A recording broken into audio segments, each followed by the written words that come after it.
तथा कृपयाविष्टम् अश्रुपूर्णाकुलेक्षणं विषिदन्तमिदं वाप्यमुवाच मधुसूदनः। कुतस्त्वाकश्मलमिदं विषमे समुपस्थितम् अनार्यजुष्टमस्वर्ग्यमङ्कीर्तिकरमर्जुन।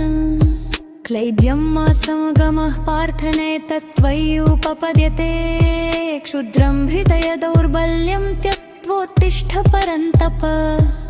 कथं भीष्मः संख्ये द्रोणं च मधुसूदन इषुभिः प्रतियोत्स्यामि पूजार्हा वरिसूदन। गुरुन् हत्वा हि महानुभावान् श्रेयो भोक्तुं भैक्षमपीह लोके हत्वार्थकामास्तु गुरुनिहैव भुञ्जीय भोगान् रुधिरप्रदिग्धान्। न चेतपि मा कतरन्नो गरीयो यद्वा जयेम यदि वा नो जयेयुः। यानेव हत्वा न जिजीविषामः तेऽवस्थिताः प्रमुखे धार्तराष्ट्राः। कार्पण्यदोषोपहत स्वभाव पृच्छामि त्वां धर्मसम्मूढचेताः। यच्छ्रेयस्यान्निश्चितं ब्रूहि तन्मे शिष्यस्तेऽहं शाधि मां त्वां प्रपन्नम्। न हि प्रपश्यामि ममापनुद्या यत्थोकमुच्छोषणमिन्द्रियाणाम् अवाप्य भूमावसपत्नं रुद्धं राज्यं सुराणामपि चाधिपत्यम्। एवमुक्त्वा ऋषिकेशं गुडाकेशः परन्तप न योत्स्य इति गोविन्दमुद्वा तूष्णीं बभूवः।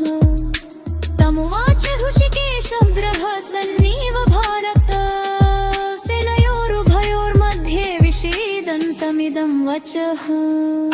अशोच्यानन्वशोचस्त्वं प्रज्ञावादांश भाषसे गतासूंश्च नानुशोचन्ति पंडिताः। न त्वेवाहं जातु नासन्नत्वन्मे मे जनाधिपा न चैव न भविष्याम सर्वे वयमतः परम्। देहिनोऽस्मिन् यथा देहे कौमारं यौवनं जरा तथा देहान्तरप्राप्तिर्धीरस्तत्र न मुह्यते। मात्रा स्पर्शास्तु कौन्तेय शीतोष्ण सुख दुःखदा आगमापायिनो नित्यास्तांस्तितिक्षस्व भारत। यं हि न व्यथयन्ते ते पुरुषं पुरुषर्षभ समदुःखसुखं धीरं सोऽमृतत्वाय कल्पते। नासतो विद्यते भावो न भावो विद्यते सतः उभयोरपि दृष्टोऽन्तस्त्वनयोस्तत्त्वदर्शिभिः। अविनाशि तु तद्विद्धि येन सर्वमिदं ततम्। विनाशं यस्यास्य न कश्चित् कर्तुमर्हति। अन्तवन्त इमे देहा नित्यस्योक्ता शरीरिण अनाशिनो प्रमेयस्य तस्माद्युध्यस्व भारत। येनं वेत्ति हन्तारं यश्चैनं मन्यते हतम् उभौ तौ न विजानितो नायं हन्ति न हन्यते। न जायते म्रियते वा कदाचिन्नायं भूत्वा भविता वा न भूयः। अजो नित्यः शाश्वतोऽयं पुराणो न हन्यते हन्यमाने शरीरे।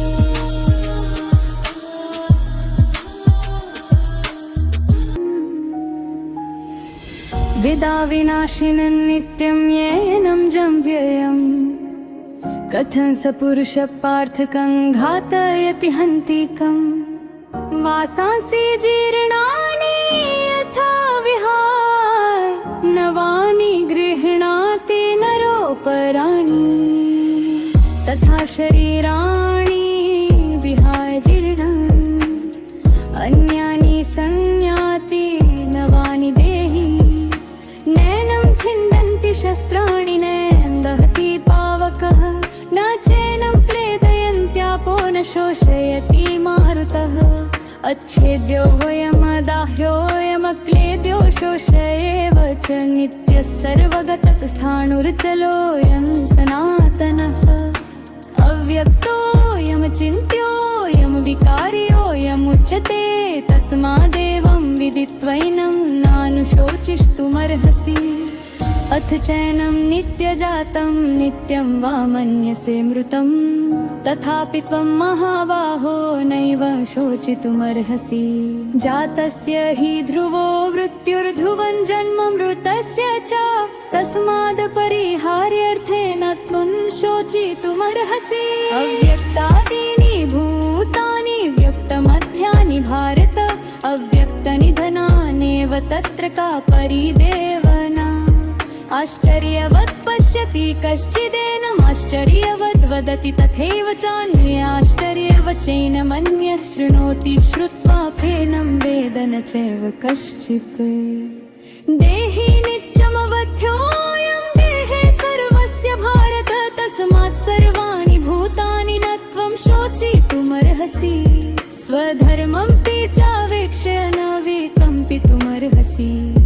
धर्म्याधियुद्धाच्छेयो न क्षत्रियस्य न विद्यते यदृच्छः चोपपन्नं सर्गद्वारं पावृतं। सुखिनः क्षत्रियाः पार्थ लभन्ते युद्धमीदृशम्। अथ चेत्त्वमुमं धर्म्यं संग्रामं न करिष्यसि ततः स्वधर्मं कीर्तिं च हित्वा पापमवाप्स्यसि। अकीर्तिं चापि भूतानि कथयिष्यन्ति ते व्ययाम् सम्भावितस्य च कीर्तिर्मरणादतिरिच्यते।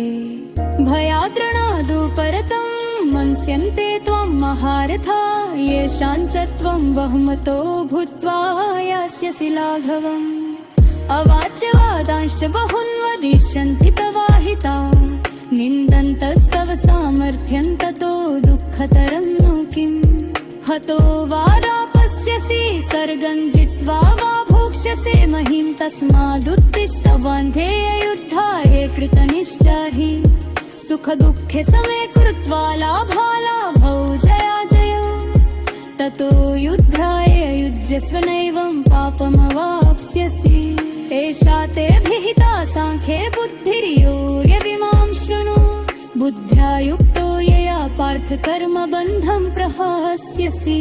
नेहाभिक्रमनाशोऽस्ति प्रत्यवायो न विद्यते स्वल्पमप्यस्य धर्मस्य त्रायते महतो भयात्। व्यवसायात्मिका बुद्धिरेख्य कुरु नन्दन बहुशाखाय ह्यनन्ताश्च बुद्धयो व्यवसायिनाम्। यामीमां पुष्पितां वाचं प्रवदन्त्यविपश्चितः वेदवादरताः पार्थ नान्यदस्तीति वादिनः। कामात्मान स्वर्गपराजन्म कर्मफलप्रदाम्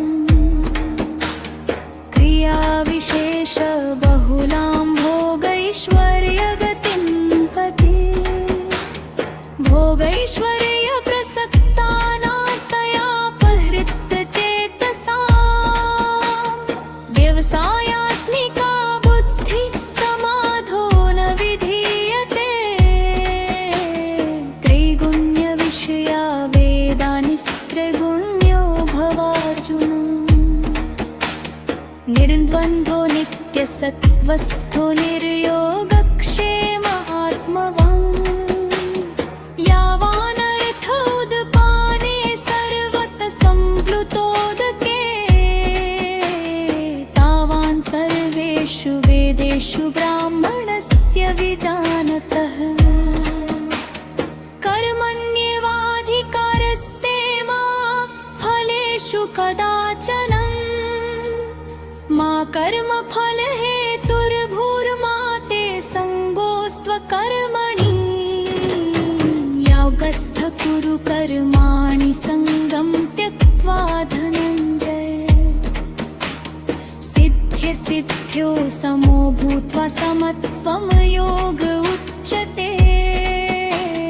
दूरेणेव वरं कर्म बुद्धियोगात् धनञ्जय। बुद्धौ शरणमन्विच्य कृपणाः फलहेतव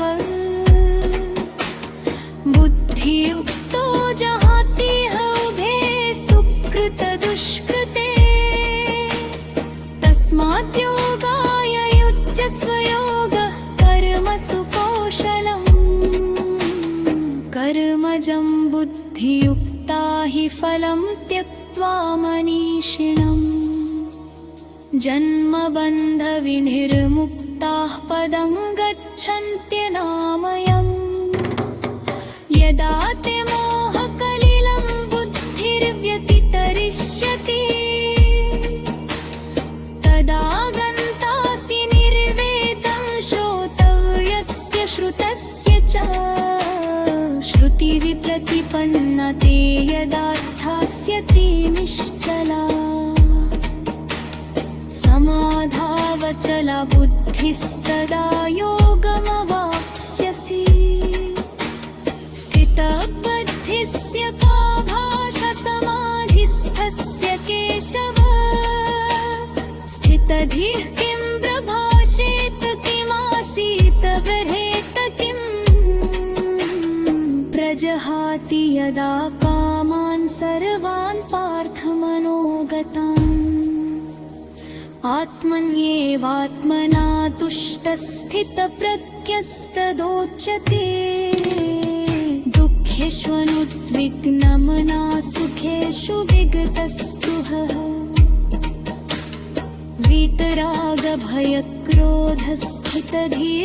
वीतरागभयक्रोधस्थितधीर्मुनिरुच्यते यः सर्वत्रानभिस्नेहस्तत्तत्प्राप्य शुभाशुभम् नाभिनन्दति न वेष्टि तस्य पत्रा प्रतिष्ठिता यदा संहरते छाया कूर्मोऽङ्गानीव सर्वशः इन्द्रियाणीन्द्रियार्थेभ्यस्तस्य प्रप्रा प्रतिष्ठिता विषया विनिवर्तन्ते निराहारस्य देहिनः रसवर्जन रसोऽप्यस्य परं दृष्ट्वा निवर्तते यततो ह्यपि कौन्तेय पुरुषस्य विपश्चितः इन्द्रियाणि प्रमाथीनि हरन्ति प्रसभं मनः तानि सर्वाणि संयम्य युक्त आसीत् मत्परः वशे हि यस्येन्द्रियाणि तस्य पत्रा प्रतिष्ठिता ध्यायतो विषयान् पुंससङ्गस्तेषुपजायते सङ्गात् सञ्जायते कामः कामात् क्रोधोऽभिजायते क्रोधात् भवति सम्मोहः सम्मोहात् स्मृतिविभ्रमः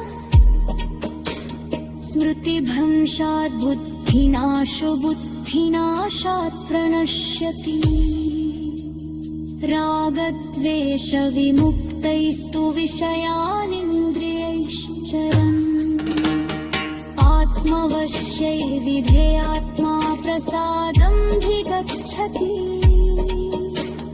प्रसादे सर्वदुःखानां हानिरस्योपजायते प्रसन्नचेतसो ह्याशु बुद्धिः पर्यवतिष्ठते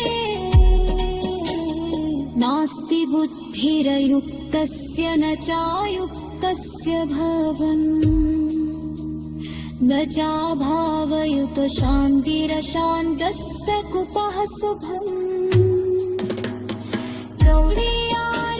गौरीयारहितर्तव्यं मरोरिधीयते पस्य हरति तुत्यङ्गायनादनिवाङ्घसे तस्माद्यस्य महाबाहो निगृहीतो न सर्वशः इन्द्रियाणीन्द्रियार्थेभ्यस्तस्य प्रत्रा प्रतिष्ठिता नारिशौ सर्वदूतारां तस्याङ्गवर्ति सन् दिस्यां जात्र पिथो दारिसारिषाश्य भूमुने तकुर्यमाणमथुर्कतिष्ठं समुद्रमापः प्रविशन्ति यत्त्वत्तत्त्वत्कामायमब्रविशति सरः स शान्तिनाप्नोत् न कामघ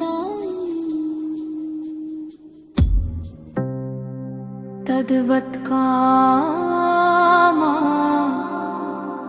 यं प्रविशन्ति सर्वे स शान्तिमाप्नोति न कामकामी विहाय कामान्यः सर्वान् पुमान् चरते